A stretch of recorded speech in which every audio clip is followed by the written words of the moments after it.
So after watching this episode, I think it's sort of amazing that we've now got Sting in AEW, because damn, that was some rough shit.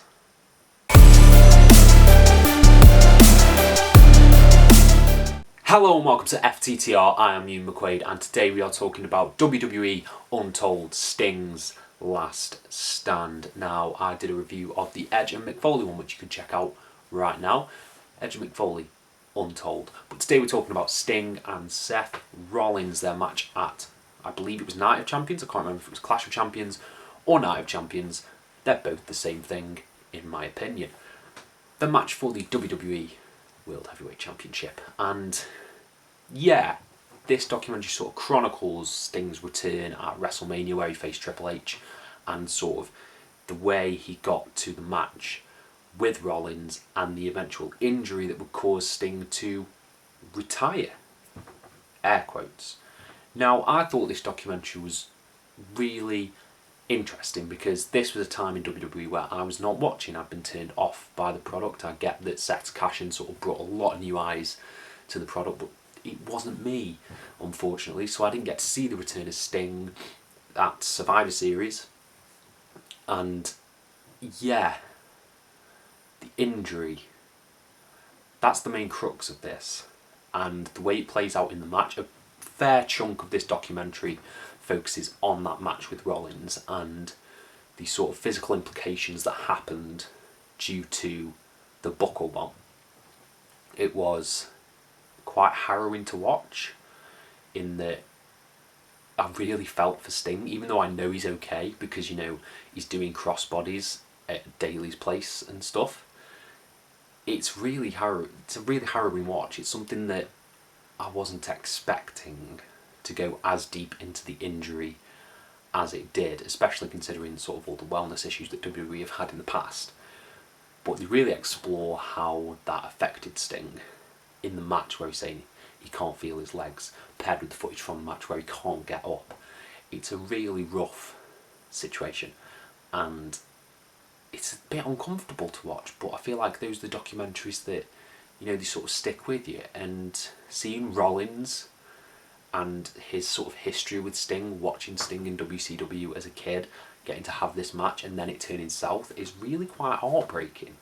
It's something that you don't think about a lot of the time.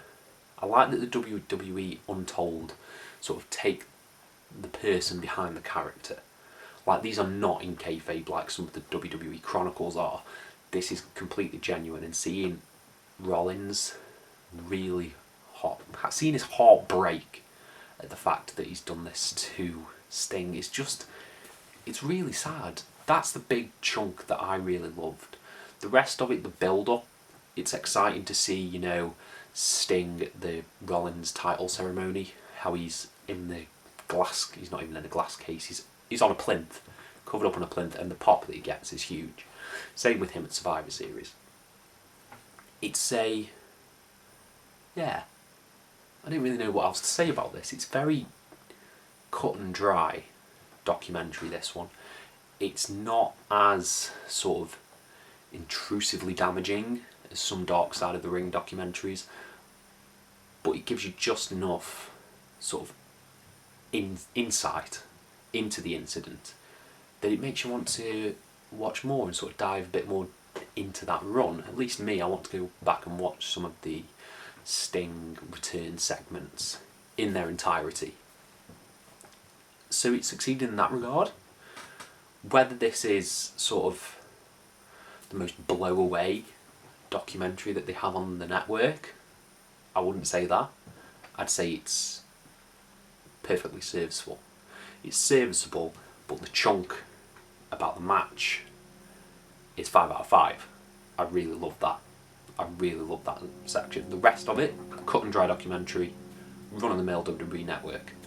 But that sort of 10 minutes, 10-15 minutes where it focused on the in-ring stuff and what happened, I adored. I loved that stuff. So overall, this documentary is a 3 out of 5 from me. I would say I preferred the Edge and Mick Foley WWE Untold documentary a bit more, but it's solid enough. Solid enough if you want to waste away an hour of the day. if you've got something to do, doing the ironing, doing the hoovering. Don't know why you'd be watching this while you're hoovering, because you can't hear. But yeah, 3 out of 5, WWE Untold, Sting's Last Stand. Let me know what you thought of this documentary. Have you seen it? And I will link the rest of my documentary reviews somewhere above my face. Thank you all ever so much for your support, and have a nice day.